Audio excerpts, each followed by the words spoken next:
Health benefits ng avocado. Alam mo ba na ang avocado ay hindi lang masarap, kundi isa rin sa pinakamasustansyang prutas na maaari mong kainin. Una, mabuti ito para sa inyong puso.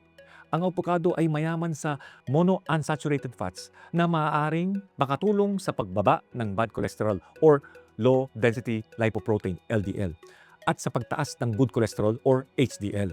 Dahil dito, nakakatulong itong bawasan ang panganib sa sakit sa puso.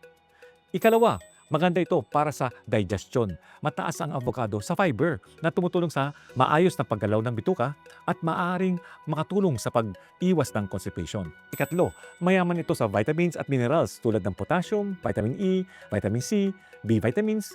Ang potassium ay mahalaga para sa normal na blood pressure at muscle function. Isa pa, nakakatulong ito sa kalusugan ng balat at mata. Ang antioxidant ng avocado tulad ng lutein at zeaxanthin ay maaaring makatulong sa pagprotekta ng mga mata at pagpapanatili ng healthy skin. Pero tandaan, kahit healthy ang avocado, mataas pa rin ito sa calories. Kaya pinakamainam na kainin ito ng tama lang ang dami. Sa tamang pagkain, ang avocado ay maaaring maging masarap at masustansyang bahagi ng isang healthy diet.